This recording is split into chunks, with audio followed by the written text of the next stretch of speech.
Vince McMahon selling over 8 million TKO shares, plus AEW part ways with a long-term star, and a New Japan star reveals WWE talks. It's all in the Cultaholic Wrestling News right now. That's right, 8 million TKO shares. That's what Vince McMahon's offloading ahead of the weekend. An unbelievable number of shares, an unbelievable amount of money. This was talked about yesterday by Brandon Thurston, reporting that the shares have a value of around $700 million. There's the finger. Go on. He's done this before, hasn't he? Where, like, he's obviously, we hear stories of Vince and Trips and Steph, like, offloading shares and stuff like that. Never this kind of money. This is a third of the shares that Vince McMahon has in WWE. Yeah, I mean, Triple H sold some, I think it was beginning of this year, and it was like, oh, he's bagged, was it like for $5 to $10 million? A huge amount of money, but this is unbelievable. Interestingly as well, Ari Emanuel and Mark Shapiro have indicated an interest in buying 1 million and 1.8 million of the shares respectively. I can't believe I'm saying it's nothing about like $1 million to close to 2 million. They've just reached into their pocket and gone, hang on, I've got... Yeah, I'll take those off you. Save some paperwork. Take some. Now, nothing's been confirmed in any official capacity, but the optics here look like Vince McMahon is heading out the door. Yeah, certainly so. For this to happen so soon after the merger would certainly indicate that something is going on there. We'll keep you updated on that for sure. It's just I can't get my head around it, to be honest. He was listed as a risk factor, and I think in large part that's due to his age. He's a key player within the company, and he's an old man now. Nothing to do with any of the other controversial stuff that he's done that might fluctuate the stock price. It could be, but that's a fairly standard thing to do when you've got a very senior shareholder. But that probably does play into it as well. But he has been, he's been spoke about sort of very highly by other shareholders within the company, saying that he is a really sort of integral part of the business. So to be taking what is essentially maybe a bit of a step back here, curious timing.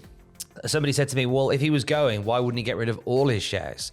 I said, because Vince McMahon to sell all of his shares in TKO would absolutely tank the share price. As it stands, by just selling off a third, the shares fell by 5.3%. Imagine if he sold the whole lot off at the same time. So we reckon this might be a case of he's gonna sell them off over time, like just a third at a time, and then maybe off he goes into the sunset. What I find just so mental about this whole thing, I spent a crazy couple of years in wrestling, is that it feels like Vince McMahon is now starting to step away from WWE.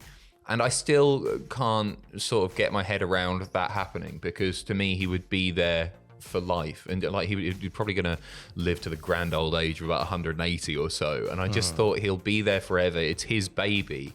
And that's no longer the case. It challenges everything you think you know about a man that you obviously know nothing about because he's so enigmatic anyway. I don't know. It also feels a bit like he's been not hoodwinked out of the business, but because we all saw that interview that he did with Ari Emanuel, where Ari said, look, whatever it's Vince knows this industry, whatever he says goes, and I didn't want him to leave. I was going to body slam him before he left. Ha ha ha. Hey, the deal's done. Right, Vince, what about you step away and head off over there? Yeah. What's behind that? What's behind that fire exit there? Just pop through that fire exit, clunk. That's kind of what it feels like. Listen, if anyone's watching and wants to hoodwink me to the tune of $700 million, be my guest. Be my guest. I don't think he's a loser here. No, absolutely not. Something we will keep an eye on. I have a funny feeling in my waters this might be something that we dip back to sooner rather than later. We'll let you know more at cultaholic.com. Over in AEW, some question marks started appearing over a star that disappeared from the AEW roster page. A bit of digging from numerous sources suggests what's happened here. That's right. People noticed late last night that the bunny had been removed from the AEW Wrestling roster page. A report from PW Insider later confirmed that she is indeed done with All Elite Wrestling. Sources telling PW Insider that the two sides mutually agreed to part ways. No additional details at this time. We've not seen her wrestle on AEW since Rampage on September the 8th. which was only the third time that she'd actually wrestled this year. Part of that, obviously, due to the injury that she suffered, an orbital bone fracture, I believe it was, in February.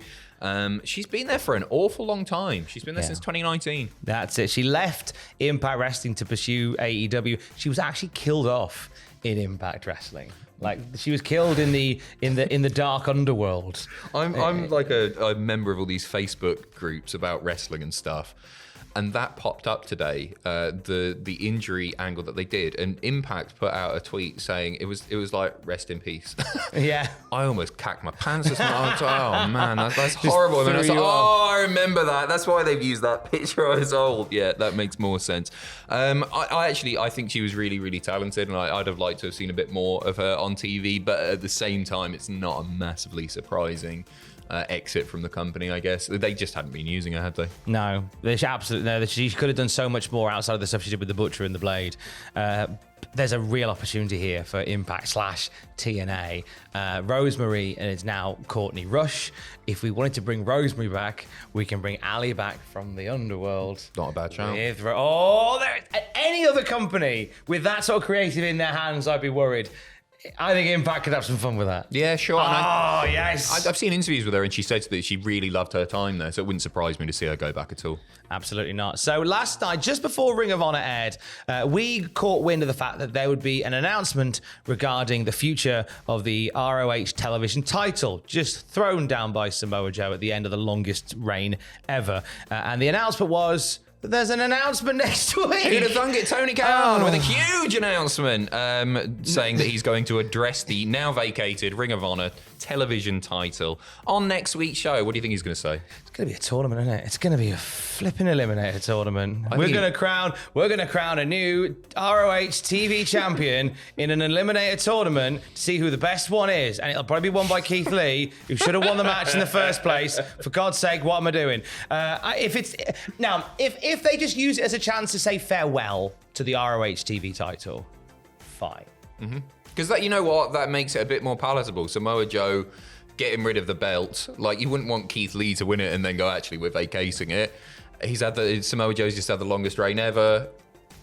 I don't think it really helped anyone, but if they are getting rid of the belt, then fair enough. But I think you're probably right. He loves a tournament. He loves I think it'll be a tournament. We're going to find out. Meanwhile, on Impact last night, we saw a debut and an announcement of a debut. Myron Reed is back with the Rascals, joining forces with Zachary Wentz and Trey Miguel on Impact last night. So this isn't his first rodeo with the lads. He was one of the earlier members of the Rascals back when they were in CZW in 2018, was Myron Reed. And then and they went off and did Impact without him. He went off and became MLW champion.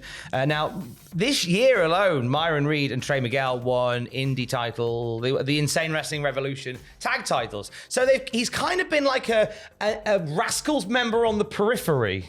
He's on the periphery no longer. He was on Impact last night for the first time. Gotcha. Good for him. Yeah. I'm not going to pretend to know much about him. I've seen 2 matches of his, Tom, and I thought he was very good. What's his gimmick? What's he about? It's going to join up with the Rascals. They're going to be causing trouble, spray painting belts, and having a lovely time. I think they're a really nice trio to add to Impact. I think that, and he's signed, is he? Yes. Well, yes. I don't know his official status. The fact that he's on TV suggests that they might be using him going signed forward, or maybe doing a little bit of both. Okay. But I think it's just I love what the Rascals have been doing. I feel like maybe lost their way after losing the belts. So this kind of gives them. They've kind of addressed that in storyline as well. So putting Myron Reed in the mix there's a really nice one. And a New Japan star is debuting for Impact at Final Resolution. Who are we talking about, Adam? This is a big one. This is a big one. It's ZSJ, Jack Sabre Jr. making his Impact Wrestling debut at Final Resolution, Saturday, December the 9th, teaming with Josh Alexander to face the Motor City Machine Guns in tag team action.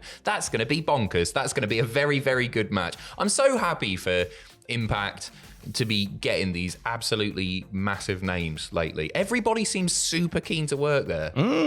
Now, it's not strictly Zack Sabre Jr.'s first dance in Impact Wrestling. It was back at the Multiverse United show earlier in the year.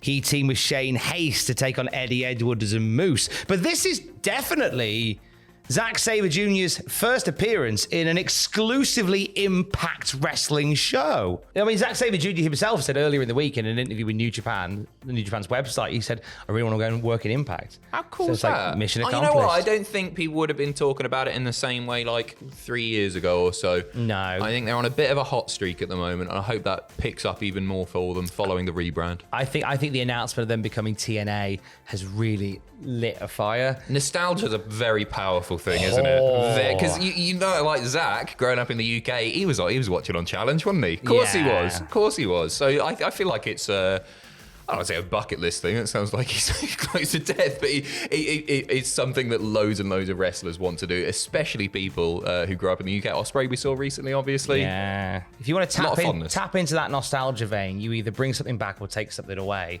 The Karamak has been pulled from stores, and TNA is back in January. Those both tapping into the nostalgia vein. Speaking of nostalgia, he's facing the Motor City Machine Guns as well. That helps, doesn't it? Oh, and I believe this will be Alex Shelley's first Impact match since his injury in Glasgow. Yes, it will be. So I'm glad that it wasn't too long spent away. Another New Japan star has been chatting about having a chat with WWE. So you might have caught some of this from Fightful earlier.